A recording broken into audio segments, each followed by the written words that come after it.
Welcome back दोस्तों, हमारे channel में आपका फिर स्वागत है। मैं शहाबुद्दीन खान, आप देख रहे हैं लेटेस्ट न्यूज़ इंडिया।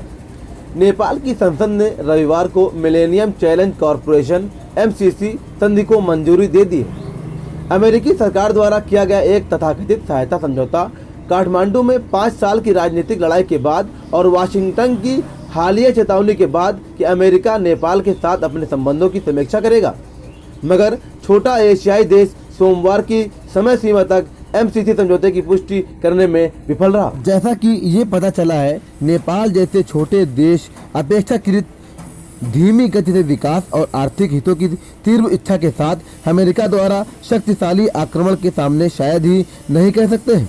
यहाँ तक कि जब नेपाल के राजनेता ये देखते हैं कि इस समझौते के लागू होने से देश की संप्रभुता को नुकसान होगा, तब भी उन्हें इसे स्वीकार करना होगा। दूसरी ओर MCC सौदा अंततः विशेष परियोजनाओं में बदल जाएगा, जो कुछ राजनेताओं की नज़र में नेपाल और जहां तक कि स्वयं राजनेताओं के लिए अल्प काल्पनिक लाभ ला सकता है। इसने अंतिम निर्णय लेने में भी भूमिका निभाई हो। सितंबर 2017 में हस्ताक्षरित MCC समझौते में अमेरिका से लगभग $500 मिलियन सहायता अनुदान और नेपाल द्वारा बाद की बुनियादी ढांचे के निर्माण में संयुक्त रूप से सुधार करने के लिए $13 मिलियन की प्रतिबद्धता निर्धारित की गई है। फिर भी कोई फर्क नहीं पड़ता है कि अमेरिका इस सौदे का बचाव कैसे करता है, ये तर्क देते हुए कि ये नेपाल की बिजली प्रेषण लाइन और सड़क सुधार परियोजना के लिए है। नेपाली पक्ष को संदेह है क्या है, ये एक उपकार है या भानुमति का पिटारा है। समझौते को हरी झंडी दे दी गई है, लेकिन इसका मतलब ये नहीं कि अमेरिका नेपाल को पूरी तरह से अपने नियंत्रण में ले लेगा। नेपाल ने MCC समझौते को मंजूरी देने से पहले देश ने 12 सूत्रीय व्याख्यात्मक घोषणा की है।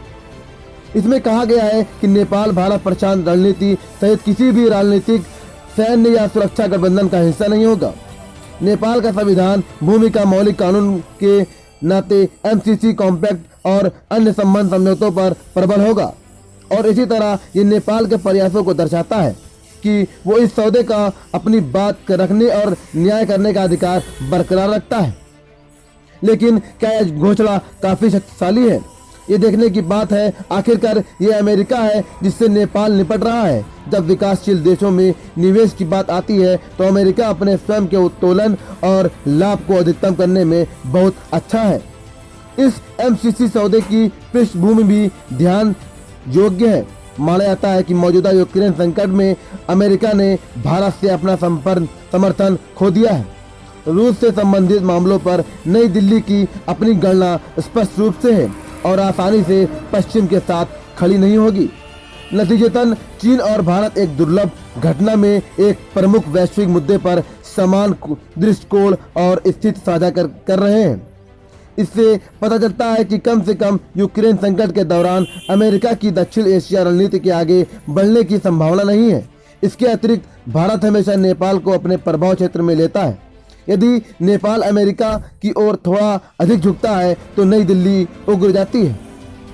माना नेपाल के पास अभी के लिए अमेरिका को खारिज करने की ताकत नहीं है। ये राजनयिक विविधता तलाश में एक सापेक्ष संतुलन बनाए रखने का प्रयास कर रहा है। चीन के साथ मैत्रीपूर्ण संबंध विकसित करना उसकी प्राथमिकताओं में से एक है। चीन नेपाल की राजनीतिक में दखल नहीं देता, बल्कि नेपाल की ऊर्जा मुहैया कराता है और उसके साथ आर्थिक और व्यापारिक आदान प्रदान करता रहा है। नेपाल के नक्शे पर चीन का आर्थिक और भू राजनीतिक महत्व बढ़ता जा रहा है। फिर भी चीन और सतर्क रहना चाहिए। अमेरिका नेपाल के मामले को एक मॉडल के रूप में ले जा सकता है और एशिया के अन्य हिस्सों में उसी रणनीति को बढ़ावा देना जारी रख सकता है, ताकि चीन पर नजर रखते हुए क्षेत्र में अधिक घुसपैठ और प्रभाव की तलाश की जा सके। चीन को इससे सबक लेना चाहिए और अपने पड़ोसी कूटनीति और प्रयास करने चाहिए। कारण सरल है, क्योंकि संधि में कोई विवादास्पद लेख है। उनमें से एक कहता है पार्टियां ये समझती हैं कि ये समझौता है। काट देंगे इसको। कारण सरल है, क्योंकि संधि में कई विवादास्पद लेख हैं। उनमें से एक कहता है, पार्टियां ये समझती हैं कि ये समझौता है लागू होने पर नेपाल के घरेलू कानूनों पर प्रबल होगा, जो स्पष्ट रूप से नेपाल की गरिमा और संप्रभुता को कमजोर करता है।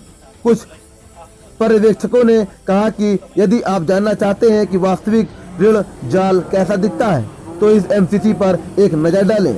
इसके अलावा मई 2019 में नेपाल की अपनी यात्रा के दौरान दक्षिण एशिया के तत्कालीन अमेरिकी कार्यवाहक उप सहायक विदेश मंत्री डेविड जे रैन ने एमसीसी सौदे के पीछे अमेरिका की राजनीति, भू राजनीतिक, यहाँ तक कि सैन्य गणनाओं का पूरी तरह से खुलासा किया है और दावा किया है कि समझौता एक है, यूएस इंडो पैसिफिक स्ट्रेटजी का हिस्सा है। दूसरे शब्दों में अमेरिका नेपाल को बहुत महत्व देता रहा है, और ये नहीं कि वो नेपाल के कारण ही है, बल्कि इसलिए कि वो चीन का पड़ोसी देश है। Bureau report, latest news India.